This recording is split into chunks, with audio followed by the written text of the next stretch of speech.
अस्सलाम वालेकुम। प्रोग्राम में आपको खुशामदीद। कुफ्र टूटा खुदा खुदा करके 6 साल के तवील अरसे के बाद बिल आखिर सिंध में भी बल्दियाती इंतखाबात का पहला मरहला आज हुआ और 4 डिवीज़न के 14 अजला में ये इंतखाबात हुए। लेकिन ऐसा मालूम हुआ जैसे पूरा सूबा जो है जहाँ ये इलेक्शन हो रहे हैं एक पुलिस स्टेट बना हुआ है। तशद्दुद के वाक़यात कोई ऐसी जगह मौजूद नहीं है जहाँ तशद्दुद के वाक़यात ना हुए हों। 2 अफराद अपनी जान से गए, दर्जनों अफराद इसमें ज़ख्मी हो गए हैं, कई जगह पे पोलिंग रोकना पड़ी है और इस तरह से ये इलेक्शन हुआ है। आज के इलेक्शन देखकर यह अंदाज़ा लगाना मुश्किल नहीं है कि जो बाई इलेक्शंस होंगे, अभी पंजाब में जो बाई इलेक्शंस होने हैं वहाँ पर क्या सूरत हाल होगी, क्योंकि सिर्फ इंतज़ामिया का ही मामला नहीं है, इसमें अवामी सेंटिमेंट जो है वो भी हमें देखना होगा। पीटीआई की मकबूलियत के जो रिकॉर्ड्स हैं, आपने कल गैलप सर्वे देखा, उसमें जो भी सवालात पूछे गए उसमें आपको नज़र आ रहा था कि किस तरीके से लोग पीटीआई के साथ एक पीटीआई के पास इस वक्त एक अवामी हिमायत उसको हासिल है जिससे कोई इनकार नहीं कर सकता। और फिर पीडीएम की हुकूमतें हैं सिंध में और पंजाब में, तो यहाँ पर ही इंतखाबी मार्का जो बहुत शिद्दत के साथ लड़ा जाएगा तो वो कैसा इलेक्शन होगा। इलेक्शन कमीशन के ऊपर तहरीक इंसाफ जो है वो अदम एतमाद का इजहार कर रही है, इलेक्शन कानून पर तहफ़्फ़ुज़ात का इजहार कर रही है। लेकिन अगर फोकस करें हम आज के बल्दियाती इंतखाबात पर जो कि सिंध में हुए, तो कंदकोट से लेकर जैकाबाद और टंडोजाम तक हर जगह पर जहाँ जहाँ पर भी आप देखें तशद्दुद के बदतरीन वाक़यात हमारे सामने आए हैं।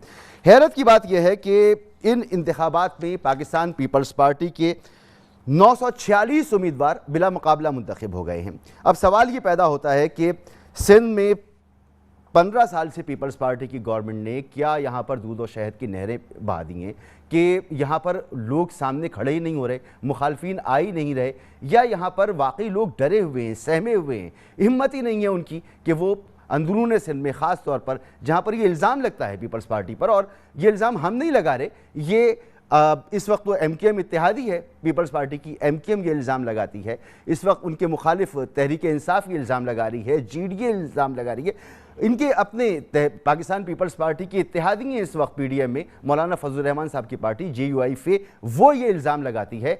इसके अलावा माजी में अगर आप देखें तो नून लीग भी ये इल्ज़ाम लगाती रही है। तो क्या वजह है कि यहाँ पर इतनी बड़ी तादाद में बिला मुकाबला लोग मुंतखब हुए हैं? क्योंकि अगर आप तरक्की की बात करें, अगर आप खुशहाली की बात करें, अगर आप यहाँ पर यह बात करें कि बड़ा कोई अच्छा निज़ाम यहाँ पर चल रहा है, तो मैंने कल भी जिक्र किया था कि सबसे एडवांस और सबसे तरक्की याफ्ता शहर सिंध का कराची है, और कराची दुनिया के जो शहरों की एक फहरिस्त आई है, एक रैंकिंग आई है, उसमें बदतरीन रिहाइश के हिसाब से जो शहर है वो उसमें तीसरे या चौथे नंबर पर कराची आता है। तो कराची दुनिया में इतना जब इतना बदतरीन हालात यहाँ पर मौजूद हैं तो अंदरूनी सिंध में क्या हालात होंगे। लेकिन वहाँ पर बल्दियाती इलेक्शन में 946 लोग बिला मुकाबला मुंतखब हो जाते हैं, कोई उनके सामने नहीं आता। फिर इलेक्शन डे पर पुलिस और जो इंतज़ामिया है उसका जो रवैया रहता है, जगह जगह पोलिंग को रोकना पड़ता है। तो बड़े मुतनाज़ा किस्म के ये इलेक्शन हुए। और फिर सबसे बड़ी बात यह कि सुप्रीम कोर्ट का एक फ़ैसला मौजूद था बल्दियाती कानून के हवाले से कि बल्दियाती कानून को आइन की रूह के मुताबिक आर्टिकल 140A के मुताबिक आपको ठीक करना था। उसके लिए भी पीपल्स पार्टी ने मुआहदे तो ज़रूर किए, एमकेएम से मुआहदा किया, पीएसपी से मुआहदा किया, जमात इस्लामी से मुआहदा किया, लेकिन उस पर भी अमल दरामद नहीं किया।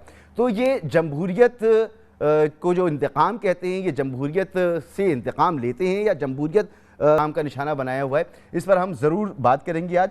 इसके अलावा बजट का जो मामला है, वफाकी बजट, उसके बारे में वाज़ेह हो चुका है कि जब तक IMF की मंजूरी नहीं होगी तब तक IMF के साथ पाकिस्तान की डील नहीं होगी और मामलात आगे नहीं बढ़ेंगे। तूफ़ाई का बजट की मंजूरी, माफ़ कीजिएगा, बजट की जो मंजूरी है वो IMF के मंजूरी के साथ, जब IMF की मंजूरी मिलेगी उससे मुआहदा होगा, वो इसी सूरत में होगा कि बजट को पहले IMF अप्रूव करे। तो उसके अप्रूव होने में अभी खासा वक्त होगा, क्योंकि बजट पास करने के लिए हुकूमत के पास जो इक़दामात करने हैं उसको, वो बड़े सख्त इक़दामात हैं। 1 जून से पहले सेल्स टैक्स और लेवी का फैसला करना है। पेट्रोल की कीमत में कम अज़ कम मेरे हिसाब से कोई 30 से 35 रुपये मजीद इजाफा हो जाएगा। मेहमानों का मैं आपसे तारुफ कर रहा हूँ। अफनानुल्लाह खान साहब मेरे साथ मौजूद होंगे, जमशेद इकबाल चीमा साहब मेरे साथ मौजूद होंगे, नासिर हुसैन शाह साहब भी मेरे साथ मौजूद होंगे, और हमारे ब्यूरो चीफ असलम खान साहब हमारे साथ मौजूद हैं।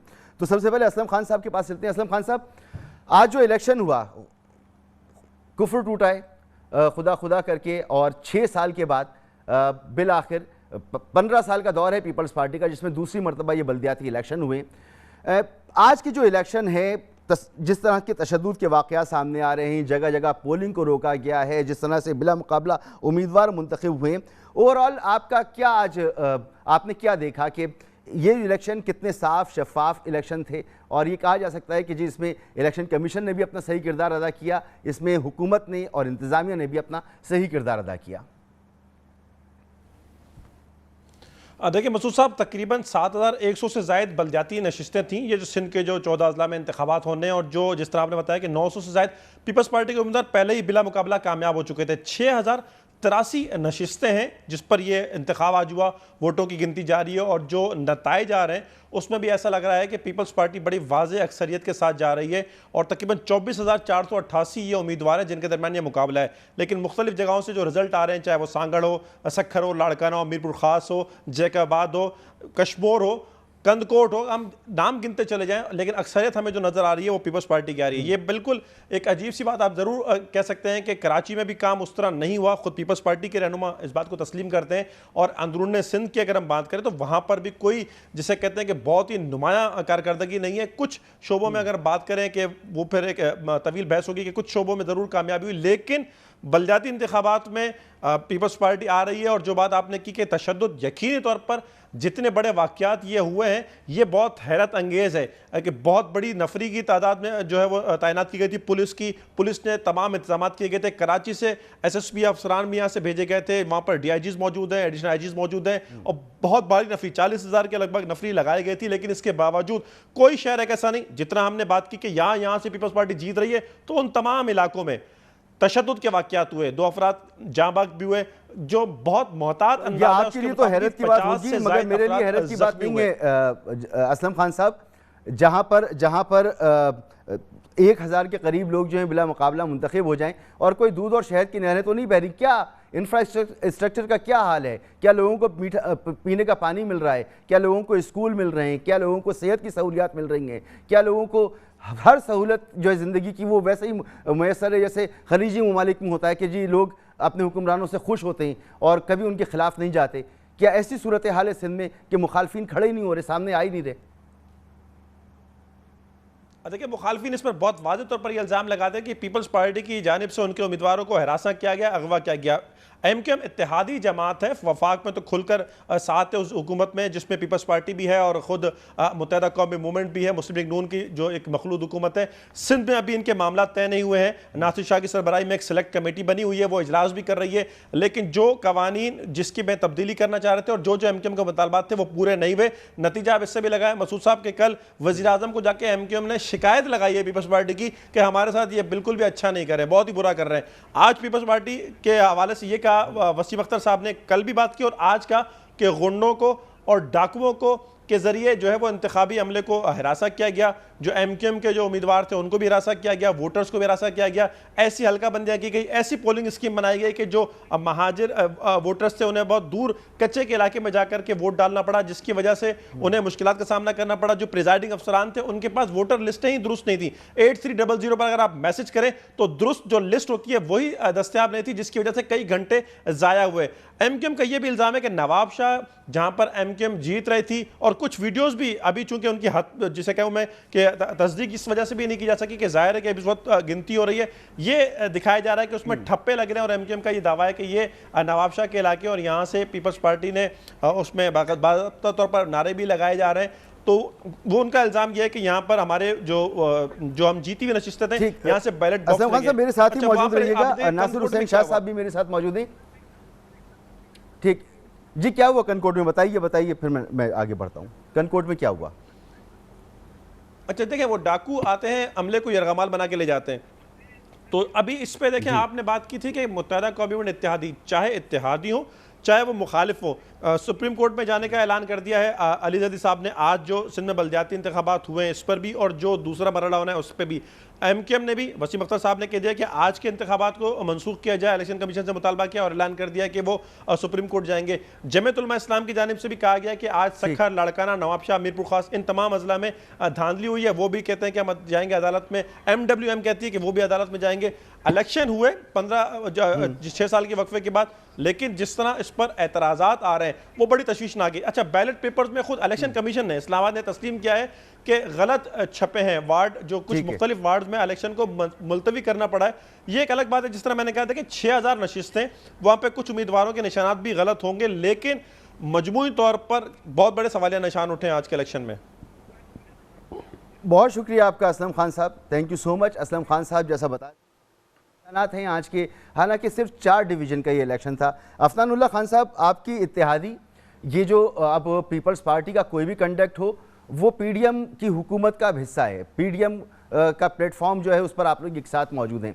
ये कैसी जमहूरियत और कैसे इलेक्शन है कि डाकू जो हैं वो बैलेट पेपर्स, बैलेट बॉक्स और अमले को उठाकर ले जाते हैं, जगह जगह तशद्दुद के वाक़यात हो रहे हैं, एक छोटा सा इलेक्शन जो है वो इतना मुतनाज़ा हो जाता है।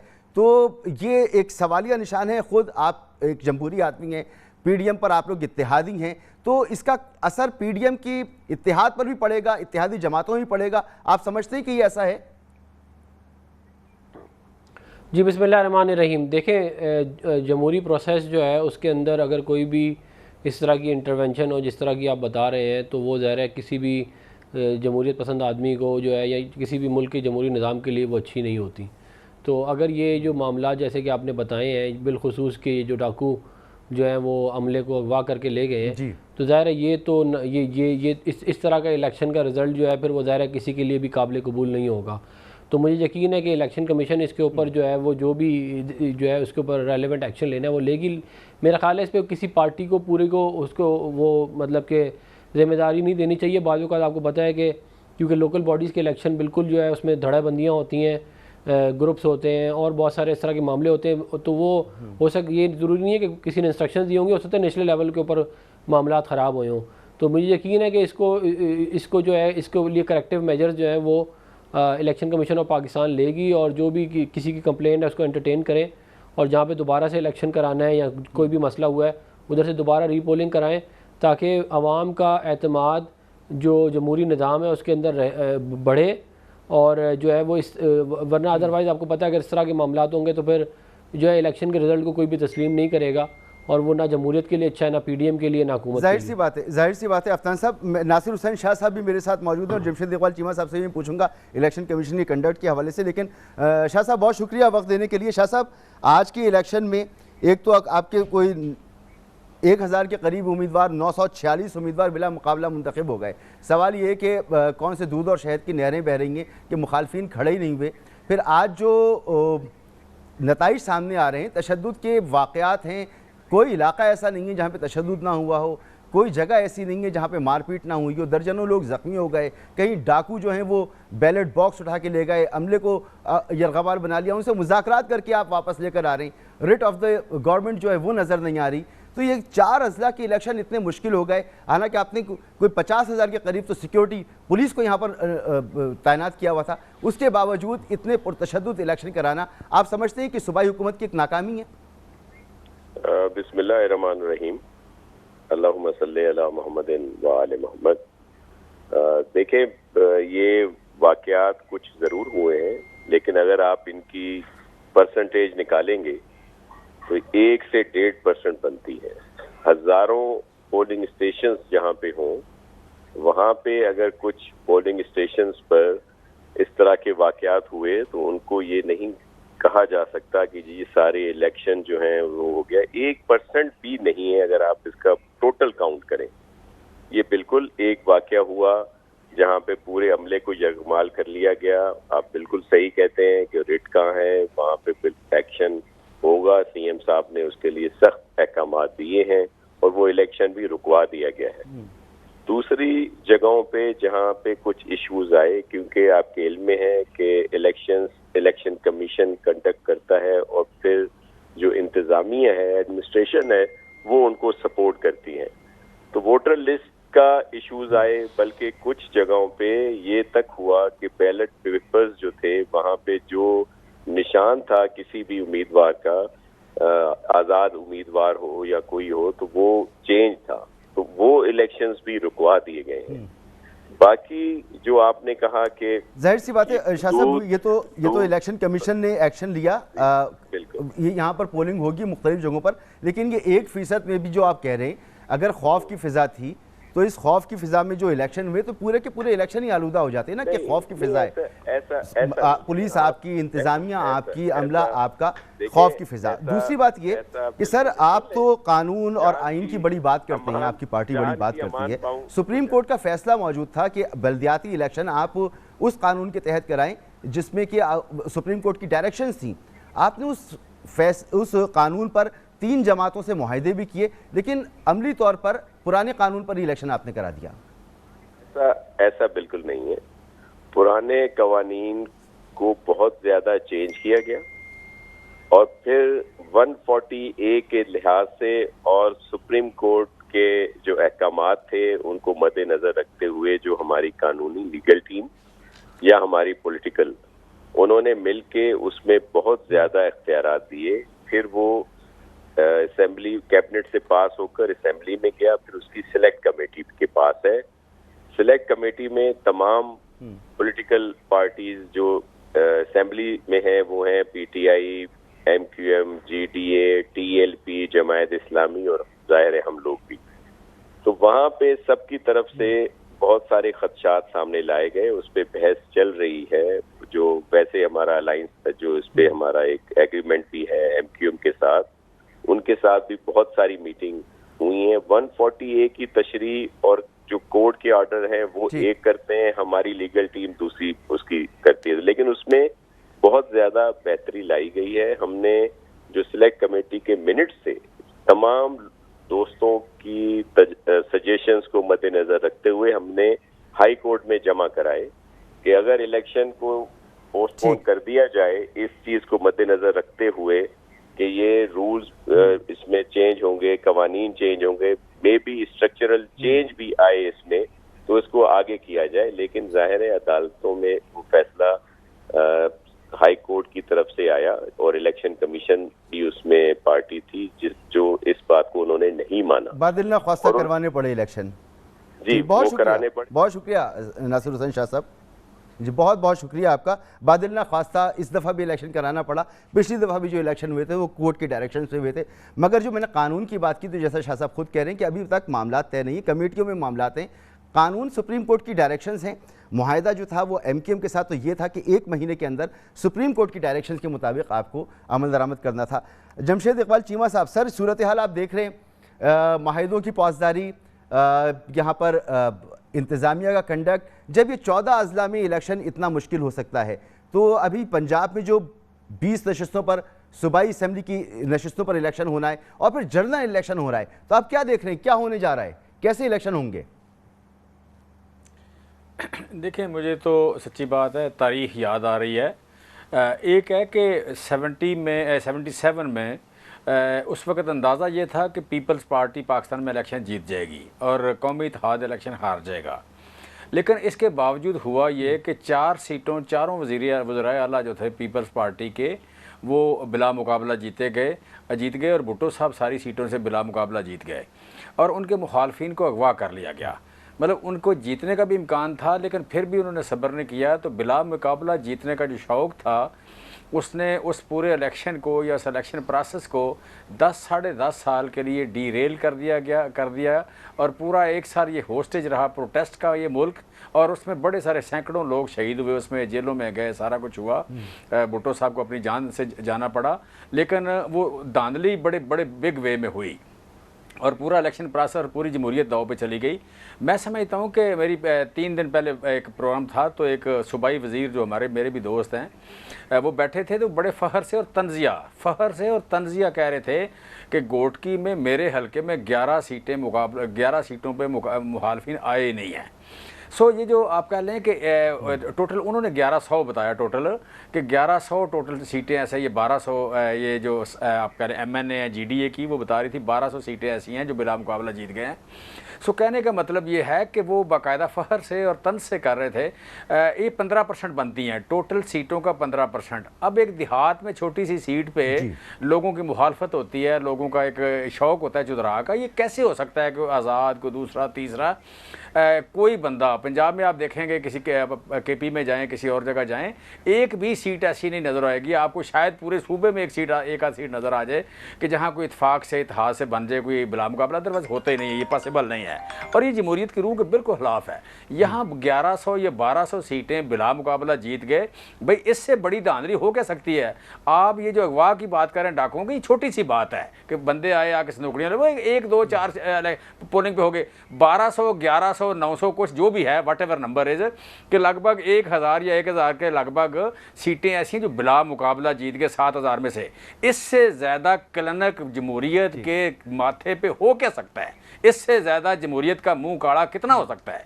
और इस वक्त यहाँ रूल ऑफ लॉ की बात कर रहे हैं। 70 में जो इन्होंने किया, 77 में, उस वक्त वो लोग साथ नहीं थे जो बाद में आए, उन्होंने मेरे अजीज़ हम वतनों कहा, आज तो वो भी साथ हैं, आज तो उनकी भी आशीर्वाद है। सो कहाँ की जमहूरियत, कौन सी जमहूरियत, किस जमहूरियत की आप बात कर रहे हैं, किस इलेक्शन की बात कर रहे हैं। ये तो मुल्क चला गया माफिया के पंजों में, ये तो मुल्क चला गया माफिया के जबड़ों में।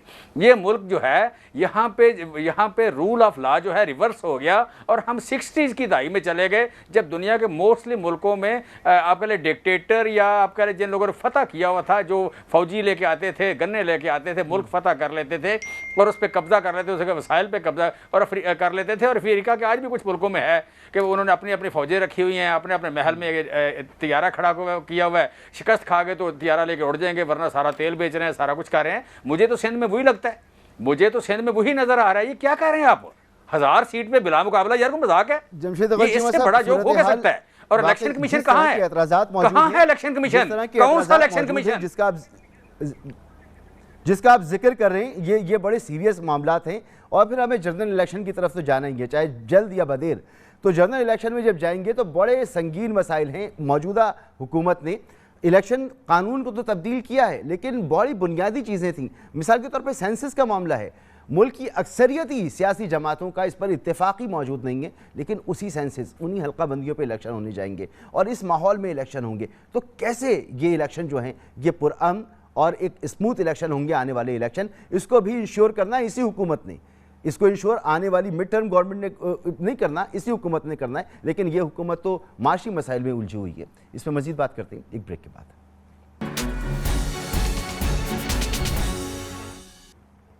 प्रोग्राम में आपको एक बार फिर खुशामदीद। अफनानुल्लाह खान साहब, एक महंगाई का तूफ़ान है, आवाम बदजन है। जाहिर सी बात है, अगर 20 रुपये का नान मिल रहा होगा और 100 रुपये किलो प्याज मिल रही होगी तो बंदा रोटी और प्याज भी नहीं खा सकता, गरीब आदमी। ऐसी सूरत हाल अगर हो जाती है तो ऐसे में लोगों का एक गम और गुस्सा मौजूद होगा। और अब जो इलेक्शन हुए, इससे पहले 2 बाई इलेक्शन हुए, एक कराची में, एक कभी लाहौर में होने वाला है, उसमें तशद्दुद के वाक़यात हुए, कराची में हुए। अब बाई इलेक्शन मज़ीद होने वाले हैं, ये बल्दियाती इलेक्शन हुए, इसमें तशद्दुद के वाक़यात। तो जो अगले इलेक्शन होंगे उसके लिए सिस्टम, उसके लिए तहफ़्फ़ुज़ात सियासी जमातों के दूर करना, वो भी इस PDM हुकूमत की बहुत बड़ी जिम्मेदारी होगी। तो आप समझते हैं कि आपका तो सारा फोकस है इस वक्त इकॉनमी की तरफ, मईशत की तरफ, इस तरफ आपको फोकस करना चाहिए और वो तमाम इक़दामात लेने चाहिए जिससे आने वाले इलेक्शन जो है वो मुतनाज़ा ना हो और उसमें लोगों का गम और गुस्सा जो है महंगाई से हटकर इलेक्शन के हवाले से भी आपके ऊपर उतरे। देखिए, हमने इसके लिए जो है वो पाकिस्तान मुस्लिम लीग नून ने इस्लाहात की थी 2017 में, और उसके अंदर हमने तमाम पॉलिटिकल पार्टीज़ को जो है वो ऑन बोर्ड किया था, जिसमें पाकिस्तान तहरीक इंसाफ भी शामिल थी। और उसके तहत हमने इलेक्शन एक्ट 2017 बनाया था, जिसके तहत 2018 का इलेक्शन हुआ था। उस इलेक्शन एक्ट के जो अभी हमने जो कानून साजी की है, उसके अंदर हमने जो EVM और आई वोटिंग के मामलात को रिपील करके वापस मामला उधर ही ले गए जहाँ पे 2017 में था, जिसके ऊपर तमाम पॉलिटिकल पार्टीज़ एग्री कर गई थी।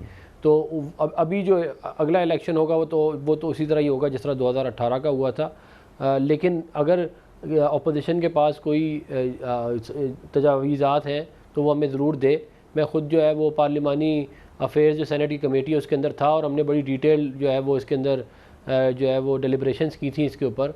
और अगर कोई इनके पास है बात तो वो ज़रूर सामने लेके आए, हमसे बात करें। हम जो है वो इस्लाहात करने के लिए जो है वो बिल्कुल हम सुनने के लिए तैयार हैं इनकी बात। और जहाँ तक बात रहेगी, देखें, इलेक्शन कराने की ज़िम्मेदारी जो है वो इलेक्शन कमीशन पाकिस्तान की है, वो तो गवर्नमेंट नहीं कराएगी, वो तो केयर टेकर सेटअप आएगा, उसके बाद इलेक्शन होगा। तो लेकिन जो कानून साजी का मामला है वो हमने कर दिया है। मज़ीद अगर कोई तरामीम की ज़रूरत हुई तो वो भी हम कर देंगे। अगर अपोजिशन को अपनी देना चाहती तजवीज़ तो वो भी हम सुनने के लिए तैयार है। ठीक, कानून साजी पर एतमाद हो तमाम सियासी जमातों को। इसके अलावा सेंसस का मामला है, आपकी इत्तेहादियों से जो आपके मुआहदे हैं उसमें सेंसस को ठीक करना वो भी शामिल है, लेकिन जिस तरह की स्पीड है इस तमाम सूरत हाल पे, तो जमशेद इकबाल चीमा साहब बड़ी अच्छी बात कर रहे हैं अफनानुल्लाह खान साहब कि अगर तजावीज़ हैं तो लेकर आएँ, लेकिन आप तो पार्लियामेंट के अंदर मौजूद नहीं हैं, आप तो कह रहे हैं फौरी इलेक्शन की तरफ जाएँ। इस तनाजुर में इस वक्त अगर इलेक्शन होते हैं तो ये गालिब इम्कान मौजूद है कि वो एक पुरअमन इलेक्शन नहीं होंगे, तो आपको भी थोड़ा इसमें मुजाहरा करना चाहिए बर्दाश्त का, थोड़ा तहम्मुल का, और इनके साथ बातचीत करनी चाहिए। अगर तहफ़्फ़ुज़ात हैं तो उन्हें ठीक कर लिया जाए। देखें, यहाँ पे जो आप रूट काज है उसको देखना है। आप देखें कराची में जो इलेक्शन हुआ है उसमें स्टेक होल्डर कौन कौन थे। हम भी स्टेक होल्डर थे पीपल्स पार्टी के अलावा, लेकिन वहाँ पे JUI भी थी, MQM भी थी, PSP भी थी, जमात इस्लामी भी थी। तो ये सारे कौन है, मुस्लिम लीग नून भी है, ये सारे कौन है, ये सारे इत्तेहादी हैं आपस में। ये इत्तेहादियों ने ये तो इकट्ठे बैठते हैं, ये तो एक ही असम्बली में है, वहाँ बैठ के आकर मुआहदे भी हुए, उसकी बेस पे एक दूसरे को वोट भी दिया। आजकल इत्तेहादी भी हैं, इकट्ठे हैं, सुबह दोपहर शाम खाने पीने में अपना मुखालफिन का मुकाबला करने में, पाकिस्तान के हुकूमत चलाने में सारे इकट्ठे हैं। तो क्या फ्री एंड फेयर इलेक्शन नहीं करा सकते थे? फ्री एंड फेयर इलेक्शन उसके बावजूद नहीं हुआ, तो इसका मतलब क्या है? मतलब ये हुकूमत जो है, मतलब ये कानून का मसला सिर्फ नहीं है, मसला कानून से हट के है कि जब हुकूमत वक़्त या ताकतवर तबकात जो हैं ये तय कर लेते हैं कि फ़लाँ को वोट नहीं पड़ने देना, जो वोट मांगेगा उसको मारना है या उसे जान की धमकी देनी है, अगवा कर लेना है, वो पेपर वापस लेगा, वो इलेक्शन पे खड़ा नहीं होगा, बिला मुकाबला होने देगा, या एक जाली सा बंदा सामने खड़ा करके आप इलेक्शन जीत जाएंगे। एक मतलब आप कह लें कि सिलेक्शन हो जाएगी, आप नाम लिख के दे देंगे कि फ़लाँ फ़लाँ को हमने टिकट दे दिया है। सो यहाँ भी इशू जो इलेक्शन का है वो ये है, इशू ये नहीं है कि जनाब आप कह लें कानून में कानून एक चीज़ है, उसके बाद उस कानून पे अमल दरामद का है, उसके बाद उस प्रोसेस का है, उसके बाद उसकी आप कह रहे हैं शफाफ इलेक्शन के लिए आपके ज़हन में क्या तजवीज़ है? आप बड़े स्टेक होल्डर हैं, आपकी कोई ना कोई तजवीज़ तो होगी कि अगर ऐसा हो तो शफाफ इलेक्शन होंगे। पहली बात तो मैं शफाफ इलेक्शन को इस मुल्क की सालमियत की ज़मानत समझता हूँ। ये जहाँ कहीं भी आप कह लें कि इलेक्शन अगर पहले एक बार हमारी तारीख में हादसा हुआ था तो इलेक्शन फ्री एंड फेयर नहीं थे, इसलिए हुआ था। फिर इस मुल्क में बड़ी सारी बाद में एक इलेक्शन हुआ जिसमें अलहदगी पसंद तंजीमें बन गई पाकिस्तान में, वो भी फ्री एंड फेयर इलेक्शन ना होने की वजह से थी। और आज भी कुछ इलाके ऐसे हैं जो आप कह रहे हैं जहाँ पर जमहूरियत नाम किया है। मैं उसका बलूचिस्तान का नाम लेता हूँ, बलूचिस्तान का नाम लेता हूँ कि जहाँ जमहूरियत नाम की कोई चीज़ नहीं है। मैं आज के बाद, इस इलेक्शन के बाद मैं सिंध का भी नाम लेता हूँ कि वहाँ जमहूरियत नाम की कोई चीज़ नहीं है। तो वजह वहाँ पे फ्री एंड फेयर इलेक्शन नहीं है। जमहूरियत होती ही ट्रांसपेरेंसी से शुरू है। ट्रांसपेरेंसी अगर उसमें नहीं है, वो फाइनेंशियल हो, वो इलेक्शन की हो, वो वोट की इज्जत की हो, वो आप कह लें कि एक्चुअल मैंडेट की हो, इसके बगैर तो नहीं होती। सो मैं कह रहा हूँ कि आज अगर देखें जो जमहूरियत बलूचिस्तान की गवर्नमेंट है किसकी है, आपको भी पता है, मुझे भी पता है किसकी है। मगर सर जहां आप इलेक्शन जीत जाते हैं, कौन है?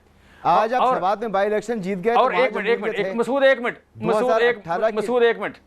मेरी बात कर, मैं बस आपसे कह रहा हूं, मसूद एक मिनट बात कर, मैं कह रहा हूं अगर शफाफ इलेक्शन है।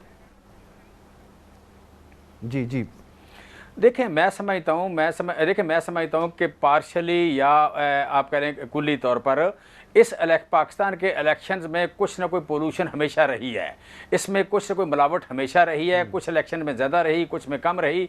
मैं कहता हूं अब इस बात को ख़त्म कर दें। अब जितनी ज़्यादा इन्फॉर्मेशन है, जितने ज़्यादा अदारे एक्सपोज हो जाते हैं, जिन लोगों की इज़्ज़त थी या इज़्ज़त है वो अगर एक्सपोज हो जाते हैं, यहाँ के सारे जो आप कह लें at the helm of affairs लोग हैं या अदारे हैं, उन पर अगर लोगों का ट्रस्ट उठ जाता है तो फिर बाकी बचता क्या है? लिहाजा आज आप तय कर लें कि इस मुल्क की जमहूरियत आने दें, और जमहूरियत आने देने का मतलब यह है कि free and fair election. Important आपने पॉइंट उठाया है, बड़ा इंपॉर्टेंट आपने पॉइंट उठाया है कि इदारों पर एतमाद। तो अफनानुल्लाह साहब, ये आज फवाद चौधरी साहब ने इलेक्शन कमीशन ने फिर तनकीद की है। अब इलेक्शन कमीशन तो एक आईनी इदारा है, वो चीफ इलेक्शन कमिश्नर खुद इस्तीफा देना चाहें तो दे दें, वरना उन्हें कोई हटा तो सकता नहीं है इस तरह। तो देखें वो क्या कह रहे हैं अपने फॉरेन फंडिंग केस के हवाले से, और कितनी बद एतमादी मौजूद है। तो इसका नतीजा क्या निकलेगा, मैं इस पर आपसे बाद में सवाल करता हूँ। ज़रा सुनिए क्या रहे हैं फवाद चौधरी साहब। जिस तरीके से हमज़ा शहबाज शरीफ को एक अनकॉन्स्टिट्यूशनल और गैर कानूनी तरीके से पंजाब की मसनद वज़ारत आला पे बैठाया गया है, वो एक काबिल शर्म बात है। एक ज़बरदस्ती तरीके से इलेक्शन कमीशन ने और अनफॉर्चुनेटली बदकिस्मती से लाहौर हाई कोर्ट ने भी मुकदमात ना सुन के एक मदद की कि किसी तरीके से हमज़ा शहबाज जो है वो वज़ीर आला बन जाए और फिर रह जाए। इलेक्शन कमीशन जिसने फंडिंग केस के ऊपर फैसला रिजर्व किया हुआ है, उससे पीटीआई को तो कम अज़ कम कोई भले की उम्मीद नहीं है। इमरान खान पहले ही कह चुके हैं, चीफ इलेक्शन कमिश्नर इस वक्त जब भी लाहौर का विज़िट करते हैं वो बड़े मियाँ साहब और छोटे मियाँ साहब जो हैं उनके घर पे हाज़िरी दे के और पूछ के बातें कर रहे हैं। तो हमें पता है कि इस इलेक्शन कमीशन में जो बदतरीन फ़ैसला हो सकता है इस फंडिंग केस का, वो फ़ैसला आएगा। हमने इसका मुकाबला करना है और इंशाअल्लाह ताला किसी भी प्रेशर में हमने। तो अफनान साहब, जब एतमाद मौजूद नहीं है, बहरहाल पीटीआई इस वक्त मुल्क में एक पॉपुलर जमात है, एक पॉपुलर क़ुव्वत है, जितने सर्वेज आ रहे हैं वो ये बता रहे हैं, तो ये कितनी संजीदा बात है आपके लिए कि इस पर इनको लेके बैठें या जो तहफ़्फ़ुज़ात हैं वो दूर करें इनके? देखिए, मैंने तो पहले भी कहा कि अगर कोई इनके पास हैं ऐसी कोई तजावज़ात तो वो हमें बताएं, हम उसके ऊपर बात करने के लिए तैयार हैं। लेकिन मैं आपको ये बता दूं कि ये सिर्फ पॉलिटिकल पॉइंट स्कोरिंग का मामला है सारा का सारा। फवाद चौधरी जो है ना, वो ख़ुद इलेक्शन नहीं जीत सकता था अगर 2018 में इसको जितवाया ना जाता। ये इस काबिल नहीं है कि वहाँ पे काउंसलर की सीट निकाल सकें, ये एमएनए बन के बैठे हुए थे। तो ये जो है ये इनको आज सारी की सारी ये तकलीफ़ याद आ रही है। जब ये रुमीता शेट्टी जो एक इंडियन नेशनल है उससे पैसे पकड़ रहे थे इमरान खान साहब, तब इनको नहीं याद था कि ये फ़ॉरेन फंडिंग होगी। जब ये अबराज ग्रुप से पैसे ले रहे थे मिलियंस ऑफ डॉलर, तब इनको नहीं याद था कि ये फ़ॉरेन फंडिंग है। तब ये कहते थे मुझे इस बात की परवाह नहीं है कि कौन पैसे दे रहा है, पैसा आना चाहिए। ये इमरान खान साहब फरमाते थे अपने डोनर्स को कि मुझे नहीं परवाह वो यहूदी है, वो हिंदू है, वो जो मर्ज़ी है, पैसा आना चाहिए। तो जब आपने पैसा खाया हुआ है ना, तो फिर आपको मालूम है कि डिसीजन क्या आएगा।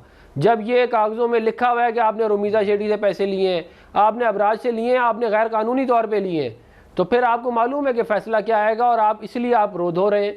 भाई आप जो है वो आप डिक्टेट करेंगे कि कौन चीफ इलेक्शन कमिश्नर होगा, यानी कि आपकी मर्ज़ी का चीफ इलेक्शन कमिश्नर हो, आपकी मर्ज़ी का चीफ जस्टिस हो, आपकी मर्ज़ी के इदारों के हेड हो, तब इलेक्शन हो। आप प्री पोल रिगिंग हो, पार्टियों को तोड़ के पीटीआई में लोगों को डाला जाए, ऑन द डे रिगिंग की जाए, लाखों अफराद पोलिंग स्टेशनों में घुस जाएँ इनको जितवाने के लिए, फिर उसके बाद आरटीएस बिठाया जाए, फिर रिजल्ट चेंज करके इनको वज़ीर आज़म बनाया जाए, तो कहते हैं ज़बरदस्त। इससे अच्छा free and fair election Pakistan की तारीख में कभी नहीं हुआ। और अगर मामला जो है वो अपने हक़ में ना हो तो इदारे बुरे, चीफ इलेक्शन कमिश्नर बुरा, अदालतें बुरी, सब बुरे। तो भाई बात यह है कि ये मुल्क जो है वो इसलिए तो बना नहीं था कि यहाँ पे इमरान खान साहब की ख्वाहिशात पूरी की जाए। ये कोई सल्तनत इमरानिया में तो हम रहते नहीं हैं, हम तो पाकिस्तान में रहते हैं। बात यह है कि आप अपने ज़ोर बाजू पे इलेक्शन जीतना सीखें। आप कभी किसी की क्या कहते हैं तरफ देखते हैं, कभी आप अदालतों की तरफ देखते हैं, आप ये देखना बंद करें, अपने ज़ोर बाजू पे इलेक्शन जीतें, फिर आपकी बात सुनी जाएगी। अभी तो आपके हालात ये हैं कि आपके दौर में 16 में से 13 बाई इलेक्शन आप लोग हार गए। जब हम अपोजिशन में थे, आप गवर्नमेंट में थे, तब आप हार गए। लोकल बॉडीज़ का इलेक्शन हुआ, कैंटोनमेंट का, पूरे पाकिस्तान में आप हार गए। पंजाब में आप तीसरे नंबर पे आए, आप KPK में आप सिंपल मेजॉरिटी नहीं ले सके। तो आप फिर अब रोना धोना आपने डाला हुआ है कि जी ये हो गया वो हो गया। मतलब पॉलिटिकल पॉइंट स्कोरिंग के लिए आप जो है वो हर इदारे को क्या कहते हैं, आप वो करते हैं, उनको मतलब कि उनके ऊपर इल्ज़ाम लगाते हैं। आपका अपना लगाया हुआ चीफ इलेक्शन कमिश्नर है, आपने खुद इसको लगाया है, आज आप कह रहे हैं कि वो ठीक नहीं है, तो कल कोई और भी आ जाएगा तो आप कहेंगे उसको ठीक नहीं है। आप तो सिर्फ उस रिज़ल्ट को मानते हैं जिसमें आप जीत जाएँ, आप सिर्फ उस इलेक्शन को मानते हैं जिसमें आप जीत जाएं। वरना पाकिस्तान की तारीख का बदतरीन इलेक्शन 25 जुलाई 2018 का इलेक्शन था, जिसके बाद इमरान खान वज़ीर आज़म बना। सारा कराची में 14 सीटें इनको ये लोग जीत गए, 17 सीटें नीचे जीते हैं, ऊपर 14 जीत गए। ये आज तक ये भी एक शाहकार है पाकिस्तान की क्या कहते हैं सियासत के अंदर। और नेशनल असम्बली के 14 जीतो और नीचे प्रोविंशियल के 17। हालांकि डबल से ज़्यादा सीटें जीतते हैं आप, जब आपके जितनी आपके ऊपर सीटें होती हैं उससे। तो ये हालात है। ये अब जो है ये लोग कह रहे हैं कि आप कोई बात बताएं ना, साथ हो तो तहरीक इंसाफ इलेक्शन में जाने को तैयार होती है, ये इल्ज़ाम आप भी लगा रहे हैं। तो जमशेद इकबाल चीमा साहब, अगर आपको ये शुबा भी है या आपको ये यकीन है कि इलेक्शन कमीशन आपके खिलाफ है, वो गलत फैसला दे देगा, आपके खिलाफ फैसला दे देगा, तो मामला यहाँ ख़त्म तो नहीं होता। फिर सुप्रीम कोर्ट है, सुप्रीम कोर्ट पर आपको भरपूर एतमाद है। आप तो जो कमीशन बनाने की बात कर रहे हैं, आपका जो साजिश का बयानिया है उसके ऊपर, वो सुप्रीम कोर्ट में आप बनाने की बात कर रहे हैं, तो सुप्रीम कोर्ट में मामला जाएगा, दूध का दूध और पानी का पानी हो जाएगा। तो परेशानी किस बात की है? ये एक आपके मुतालिक राय बन चुकी है कि सारे इदारे आपके साथ हों, सब आपके हिमायती हों, तो आपको लगता है साफ और शफाफ सब कुछ हो रहा है। इलेक्शन कमीशन जब बना, इसमें आपकी राय मौजूद थी। अब इलेक्शन कमीशन एक आईनी इदारा है, उसका सरबराह की आईनी मुद्दत है, आप आइन को बहुत अच्छी तरह जानते हैं सर। अच्छा देखें मसूद, इसमें पहली बात तो ये कि जो 2018 का इलेक्शन था, वो एक जो election commissioner, chief election commissioner overall member थे, वो मुस्लिम लीग नून और पीपल्स पार्टी के लगाए हुए थे। हम अपोजिशन नहीं थे, अपोजिशन पीपल्स पार्टी थी। और फिर जो वहाँ पे उस वक्त इंटरिम गवर्नमेंट थी, वो भी मुस्लिम लीग नून और पीपल्स पार्टी ने बनाई थी। उसी के तहत इलेक्शन हुए थे। फिर साकिब निसार साहब जो हैं वो लगाए भी इन्होंने थे जज, और चीफ जस्टिस बनने तक वो इन्हीं के लगाए हुए जजेस थे। बाकी भी जो जिन लोगों ने मियाँ साहब को सजा दी थी। सो बेसिकली उससे पहले की अगर बात करें, भुट्टो साहब की बात करें, दूसरी बात करें, ये लगाने वाले का आप कह रहे हैं नहीं, सुल्तान अकरम राजा साहब की बात कर लेना। आप अभी चीफ इलेक्शन कमिश्नर पर एतराज कर रहे हैं, इसके मेंबरान पे एतराज कर रहे हैं, तो इस पर तो आपका कंसर्न मौजूद था ना, इस पर तो आपकी राय मौजूद थी, इस पर तो आपका एतमाद मौजूद था। मसूद साहब दो मिनट बात कर लेना, चूँकि सवाल लंबा है तो मैं 2 मिनट बात कर लेना प्लीज़, दरमियान में टोकना ना। मैं कह रहा था कि जिस ये कह रहे हैं कि हमने लगाया है तो हम उस पर एतमाद करें। मैं कह रहा हूँ कि 18 में इन्होंने लगाया था, तो आज तक 18 के इलेक्शन को रिग्ड कहते हैं ये, और इंटरिम गवर्नमेंट भी इन्होंने लगाई थी, फिर भी रिग्ड कहते हैं। लिहाजा ये इनका जो पॉइंट है ये वैलिड नहीं है, और ये एग्जिस्ट नहीं करता, ये स्टैंड नहीं करता। ठीक है। अच्छा, दूसरी बात इसमें यह है कि चीफ इलेक्शन कमिश्नर जो है, ये मतलब ये इलेक्शन कमीशन जो है, ये कोई छोटा अदारा तो नहीं है कि वो फैसला गलत कर दे तो सुप्रीम कोर्ट में लेके जाएं, हर बार वो फैसला गलत कर दे, हर बार वो आप कह लें कि क्वेश्चन कर दे, हर बार धांधली में पार्टनर बन जाए, तो आप लेके चले जाए उसको। मैं जरा जुमले को ठीक कर दूं, अगर मेरी तरफ से तासुर जा रहा हो, ये आपके मुतालिक आपके मौक़िफ़ के मुताबिक अगर गलत हो, मैं नहीं कह रहा हूँ, मुझे इलेक्शन कमीशन पे भी एतमाद है, अपनी अदलिया पे भी एतमाद है, अपने तमाम इदारों पे एतमाद है, आपका मानना ये है। तो मैं इसलिए कह रहा था कि अगर आपको एतराज़ है तो एक इदारे पर एतराज़ होगा तो दूसरे पर तो आपको इंसाफ मिल ही जाएगा। तो इतनी घबराने की बात क्या है? बयानात उसके ऊपर दबाव डालना क्यों डाल रहे हैं? मैं कह रहा हूँ, देखें ये आप कह रहे हैं होना कुछ नहीं है, वाकई कुछ नहीं होता कुछ नहीं है, ये जाके फैसला हो जाएगा फैसला। लेकिन क्वेश्चन ये है कि मुस्लिम लीग नून या ये लोग तो कोई छोटी से छोटी एक मीडिया ट्रायल के लिए कोई चीज़ तलाश कर रहे थे कि देखें इसमें से क्या निकला है, देखें इसमें से क्या निकला है। ये तो मलक रिया क्या नाम है, 2 अननोन बंदों की अंगूठियों की ऑडियो जो है उसमें से करप्शन तलाश कर रहे होते हैं। जो 2 अननोन बंदों की ऑडियो में से, जो जिसमें इमरान खान नहीं होते, उनकी फैमिली का बंदा कोई नहीं होता, उसमें से करप्शन तलाश कर रहे थे। जो इस तरह के लोग हैं, अगर इलेक्शन कमीशन से 2 लफ्ज़ गलत लिखवा के 6 महीने लगे रहे बैठ के टीवी पे, तो बड़ी अजीब सी बात है ना। तो इतना ही कर सकते हैं। देखें असल में हुआ क्या है, पूरी पीडीएम जो है, सारे मुल्क की जमातें जो है इकट्ठी होके आज भी इलेक्शन हार गई। वजह क्या है? नहीं सर, मगर आप तो मुसलसल दबाव डाल रहे हैं आज इलेक्शन कमीशन के ऊपर, जब होना कुछ नहीं है तो। यार इलेक्शन कमीशन ने कौन सा ठीक काम किया है? मसूद प्लीज मुझे देखें, इलेक्शन कमीशन ने काम कौन सा ठीक किया है? वो कोई काम नेकी वाला कर रहा है। ईवीएम को खत्म करना, ईवीएम में वो हिस्सेदार नहीं बना, ईवीएम को उसने माना नहीं है। फिर अभी आके इलेक्शन कमीशन ने कहा मैं 4 महीने इलेक्शन नहीं करवा सकता। भाई अगर नहीं करवा सकते रिजाइन करके घर जाओ। एक इलेक्शन कमीशन का काम इलेक्शन करवाना है, तो वो कहता है मैं 4 महीने नवंबर तक इलेक्शन नहीं करवा सकता। उस बंदे को हक क्या बनता है, या उस कमीशन को हक क्या बनता है? नए सेंसस के मुताबिक अगर इलेक्शन कराने हैं तो वो 4 महीने में नहीं हो सकते, नई हल्काबंदियां करनी पड़ेंगी। पुराने सेंसस के मुताबिक इलेक्शन कमीशन इलेक्शन कराने के लिए हर वक्त तैयार था। यार इलेक्शन कमीशन इतना मुतनाज़ है कि मैं तो उस पर बात भी नहीं करना चाह रहा। उनके बारे में मैं सफाइयाँ दूँ, उनके बारे में मैं दलील दूँ कि वो कितने गलत हैं, मुझे ज़रूरत ही नहीं है। मैं जानता हूँ, मेरे साथ जो हुआ मुझे पता है।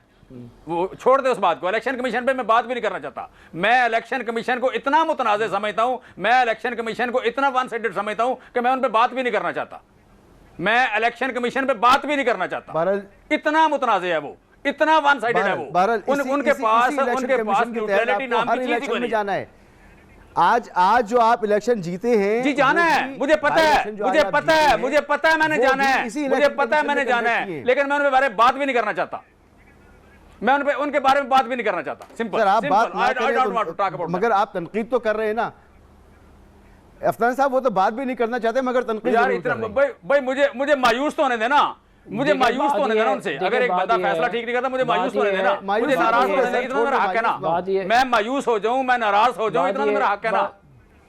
मैं किसी के कंडक्ट से नाराज हो जाऊं, मायूस हो जाऊं, कोई इल्जाम ना लगाऊं, बात ना करूं तो क्या हर जगह कोई। मेरी गुजारिश तो सुन लें, मेरी गुजारिश आप कैसे मायूस, आप कैसे नाराज हो जाए, आपको हम नाराज छोड़ेंगे ही नहीं। आप हमें बहुत प्यारे हैं, आपको क्यों नाराज छोड़ेंगे? अफनान साहब बहुत नाराज हैं, बहुत मायूस हो रहे हैं। मैं इलेक्शन कमीशन से पूछ रहा हूं कि मैं उनसे नाराज हूं तो मायूस नहीं, मायूस ना हो अपना चीमा साहब, इंशाल्लाह अल्लाह ताला बेहतर करेगा। इलेक्शन आपने वैसे भी नहीं जीतना था, चीफ इलेक्शन कमिश्नर जो मर्जी हो आपने फिर भी इलेक्शन हार ही जाना है। बात यह है कि जब आपकी मर्जी का चीफ इलेक्शन कमिश्नर था, आपकी जब मर्जी का था, तब भी आप 16 में से 13 तो आप बाई इलेक्शन हार गए थे ना। तो बात यह है कि बात ये मेरा ये आपकी मेरा ये इशू नहीं है इलेक्शन जीतना या जीतना। मेरा इशू इलेक्शन का फ्री एंड फेयर होना है। मेरा इशू इलेक्शन का फ्री एंड फेयर होना है। मेरा इशू इलेक्शन जीतना या हारना नहीं है। मैं उसी पे आ रहा हूँ। देखिए जो कानून इलेक्शन एक्ट 2017 का है, ब्रेक लेना होगा, ब्रेक के बाद आप तफसील से बात कीजिएगा, अनइंटरप्टेड बात कीजिएगा। एक ब्रेक मुझे लेने दें प्लीज, एक ब्रेक के बाद आता हूँ। Welcome back. अफनानुल्लाह खान साहब, सिर्फ 30 सेकंड मेरे पास बचे हैं। जमशेद इकबाल चीमा साहब की गुफ्तगू सुनी, आप कुछ ऐड करना चाहें तो। देखिए मैं बस ये कह रहा हूँ कि ये इदारों को कंट्रोवर्शियल ना करें, ये जमहूरी प्रोसेस को इसलिए कंट्रोवर्शियल ना करें क्योंकि ये इनकी अब हुकूमत नहीं रही। बात ये है कि ये अपनी जो पॉजिटिव इनपुट है वो इसके अंदर दें, और ये इस तरह जिस तरह ये 2018 में आए ये दोबारा नहीं आ पाएंगे। वो एक दफ़ा इनका लग गया तुक्का, अब अगर इन्होंने आना है तो इनको अपने जोरे बाजू पे इलेक्शन जीतना पड़ेगा। और जोरे खान साहब आप वापस आए, पार्लियामेंट में बैठे, फिर इस्लाहत की बात कीजिए। इजाज़त दीजिए, अल्लाह हाफिज़।